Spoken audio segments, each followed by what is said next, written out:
Welcome back to the podcast. I am pleased and excited to welcome Jason Douglas back to the podcast. This is a podcast show that is at least a year in the making. We are going to be talking about Valiant Comics, and this is going to be acting as a primer for all things Valiant. Jason, tell the fans a little bit about yourself. Thanks for having me back on. Love this show and love that we get to talk about one of my all-time favorite companies. I have been living a life the last 25 years as a public school teacher, and just fairly recently in my middle age have brought my dreams come true and become a published comic author with a couple of Ringo nominations under my belt and a couple of books that have been fairly successful under my belt. But at the core, what am I? An old school comic nerd, and one of those origin stories of the comics that I love actually come with those vintage Valiant books that I'm sure we'll talk about today. Now, Valiant is easy to dismiss as a company, but it's been around for 35 years. They stop and they go. Recent years, it was bought by somebody else. Alien Books is taking over the publishing of the titles. And this year, they have an initiative called Resurgence of the Valiant Universe, where they're relaunching it's not a reboot, but they're putting new emphasis on the Valiant name. It's called The Road to Resurgence. They've had, I think, like 15, 20 comic books coming out between January and now. I have never read Valiant Comics. There's lots of comics I can't read because I've been collecting comic books for 40 years. It's hard to read everything that's out there. But you are a big fan of Valiant Comics. How did you get into Valiant Comics and what made you a big fan? So it's part of that my first run at comics when I was a kid. I came to comics late, as I came to everything fun in life and media consumption late. I did not have cool parents. I did not have an older brother or sister to tell me, what to do and when. So when I finally rolled into comics around 11, 12 years old, it was right at that transition period where before actually all those defections from Marvel and DC happened, and basically Valiant and Image show up as these independent alternative companies. And I don't want to get anybody wrong. Like, I started and loved throughout even my Valiant reading time my Batman and my Superman and my Spider-Man and my Wolverine for sure. X-Men is still my jam to this day. But when those two companies broke off there in the early 90s, I remember going into my local comic shop, and the speculative market was pretty strong at that point. You'd have your wall books up there, and your Spawn #1 would be up there, and your Magnus and Solar #1 would be up there, and they both looked pretty good to me. But as I was really deciding how to spend those preteen and early teenage dollars,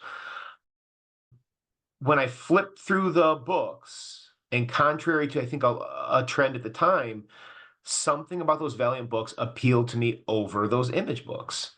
And I think I can boil it down to the creators that broke away from the big two to form Image, as successful as they were and as successful as they became, were basically artist-based and a certain style of superhero comic art-based.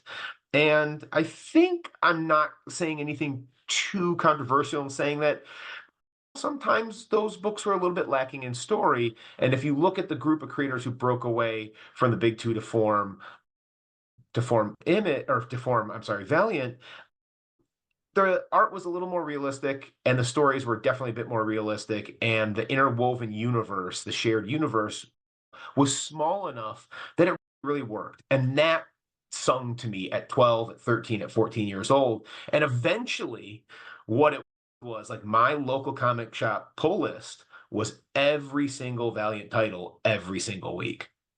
Do you think Jim Shooter is one of the co-founders of Valiant? He has a long history in comic books. For you younger fans who don't know who Jim Shooter is, you need to look him up.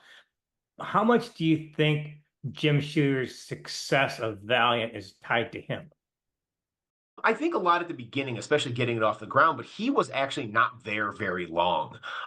The two main creative driving forces in those early years, it was really a triumvirate between Shooter, Bob Layton, and Barry Windsor Smith. And those three all those pre-Unity books that everybody still seeks out today for still a little bit of money. Those are basically those three leading the way. But as far as who was writing what, it was Bob Layton. His art and his words and his editorial skills are all over those first several years, and Barry Windsor Smith as well, those first couple of years. And in fact, the Barry Windsor Smith books are probably my favorite out of those lot from those early years. So how is Valiant different than, say, DC or Marvel or even Image? As it interconnected heroes or continuity or the flavor? If you read a Yeah. Marvel comic overall, it's a Marvel comic. You read a DC comic, it's a DC. What makes it a Valiant comic? So it wasn't that it was necessarily breaking any new ground. It was in most ways derivative of things that came before, as most comics are, especially in a superhero universe. Just the fact that they three of their main characters and two of their first books were actually Gold Key Dell books from like the 60s in Turok, Magnus, and Solar says that, and then they started making their own heroes. But what they did is they took what I mean, the concept of the what is it called? Superhero superpower creep. Like the problem that Superman has had for 90 years where you have to depower him through something every decade plus because he gets so powerful there's no more stories left to tell because there's nobody left to fight besides a universe or a sun.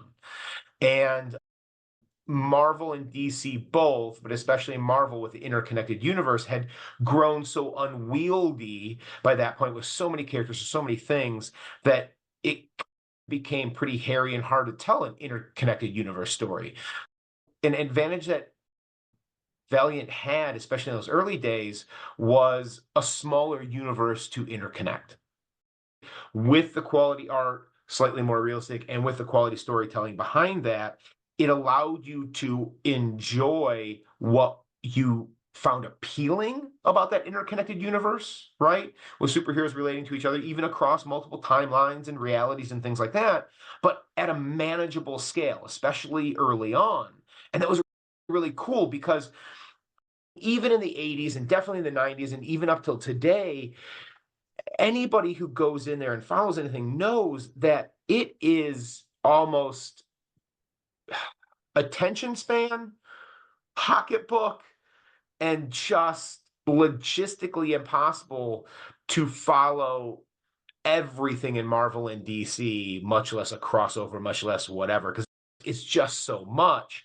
And for a long time there, like I said, when my pull list was all the Valiant books, it was something you could manageably read and afford every week slash every month, no matter how interconnected, no matter how much it overlapped or didn't. And I found that really appealing because it was manageable and also really good. So why should a new fan either check out the back issues or even check into the new Valiant stuff now? You said a lot, but give it your all. Why should a new fan, when you go to a comic shop, there's so much stuff out there from everybody out there. What makes still today Valiant stick out among everybody else? If you're gonna do like the vintage Valiant collector thing, which is you and I were talking offline about how in my comic collector history, I did that very typical thing where some point in my mid late teens, I stepped away from comics for about 9 years.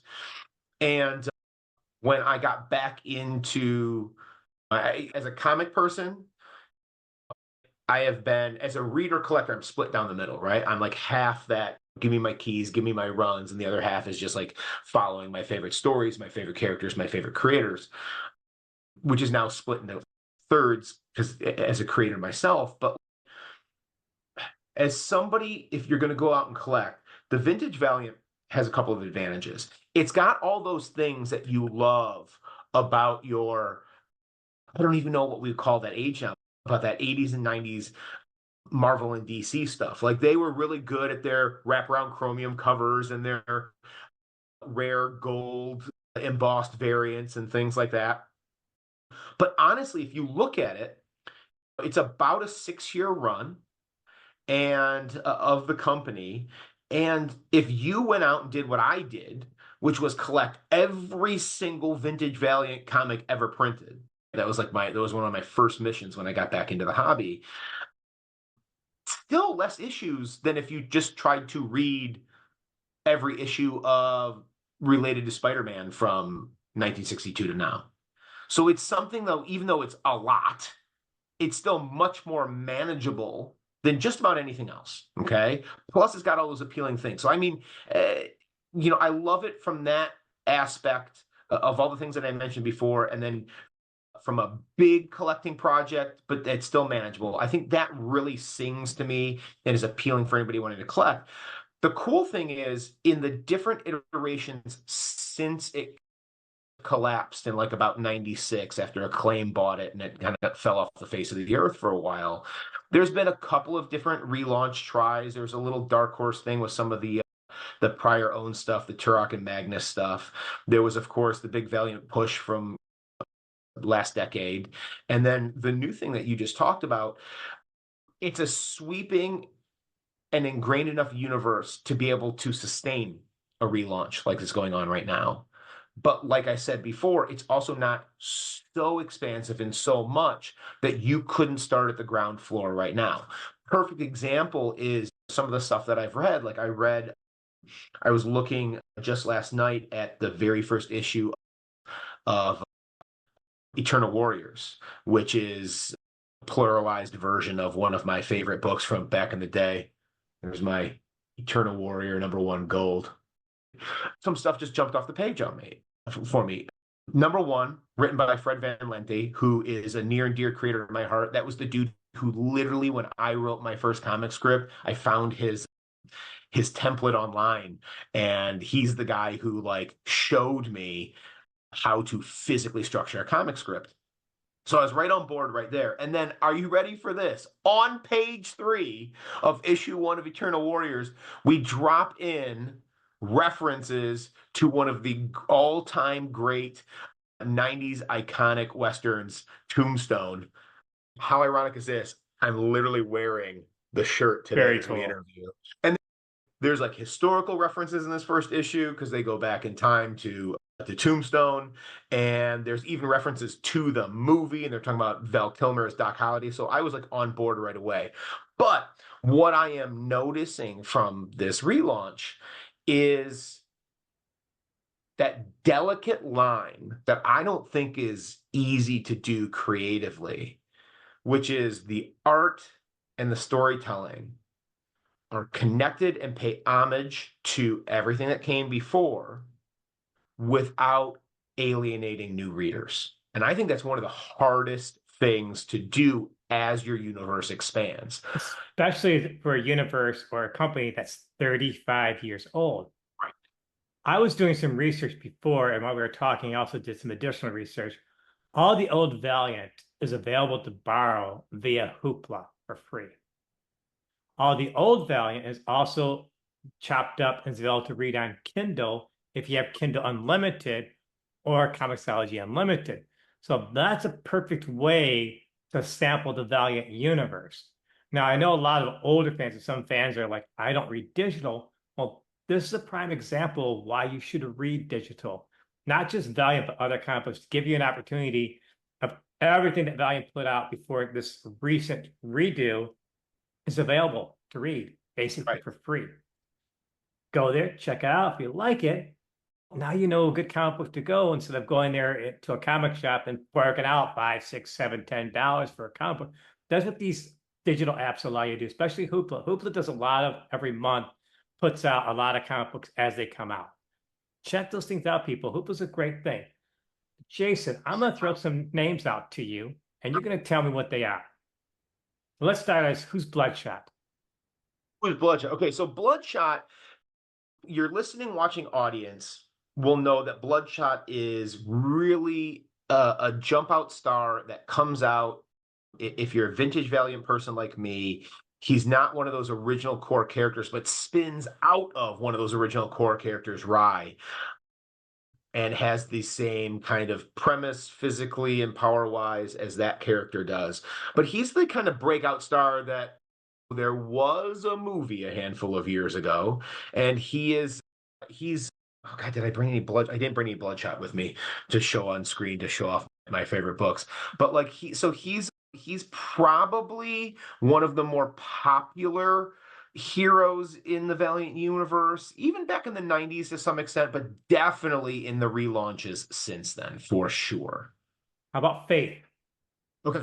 So Faith, okay. I remember being a fan of Faith back in the Harbinger days of the early 90s. So she was one of that original team. This was Valiant's version of I'll use the derivative titles.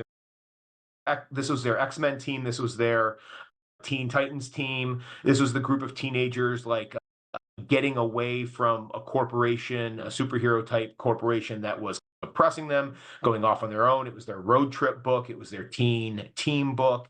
And Faith was one of their characters who could fly and struggled with a lot of self-confidence issues, and then became actually a big breakout star for Valiant in their 21st century relaunches. XO Man of War. Oh, dude, one of my all-time favorites. EXO back in the day was it. We're talking like alien technology. It was, God, there was even some people say a little bit derivative of Iron Man because it's a suit that happens to be an alien suit. So it's almost like a Venom and Iron Man hybrid about how it like wraps around its user. And it's this ancient barbarian named Arik who finds this alien technology. It wraps into him, and he goes off on all these adventures in the 20th century. I love that book. It was so cool. Another one of the things that was pretty successful for them in the 21st century as well.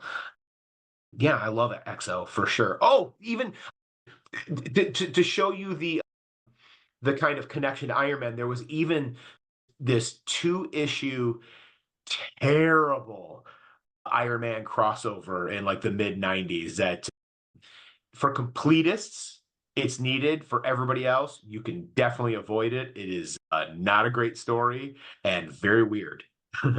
One more Ninjak. One more Ninjak. So Ninjak spun out of Eternal Warrior, I think, right? I believe that. First appearance. Yeah, yeah, yeah. And oh, or maybe spun out. No. Oh my God, I can't believe I'm screwing this up. I think he spun out of Bloodshot. Quite possibly because there's that plane scene and he's in it. Yeah, I think it comes out of Bloodshot. That's his first appearance. So that's your typical ninja story. That's like third round of Valiant Heroes from the 90s. Was never my favorite, but did pretty well. It was one of the titles that like Acclaim tried to relaunch again in the late 90s, along with Shadow Man and a couple other books. And then I had a pretty decent 21st century resurgence as well. Before we wrap this up, you're going to get the final word. So you can talk about whatever characters, series, baddies, anything you want about Valiant. This is your chance. Jason, go. Remember, Jason, this is a short-term podcast. We can't do it for an No, hour. there's no hesitation on my part, my friend. My favorite title back in the day was no other kid's favorite title, and it was Archer and Armstrong. I love this book. Barry Windsor Smith all over it. It had time traveling adventure because it was one of those Eternal Warrior brothers, this dude right here, but it was also ridiculous and silly. I mean, look at this cover. Like the cover is taking itself very seriously. It's the Hayat cover. There's a bee on his nose. It's ridiculous. It's fun. The 21st century relaunches of Archer and Armstrong and all of its different flavors are usually some of the most cleverly written versions of those characters, hilarious and fun, and a really cool book to check out then and now. Jason Douglas, possibly the most fantastic and Valiant fan out there. Thank you for joining me to talk about all things Valiant. Hope to have you on again. My pleasure. Thank you for having me.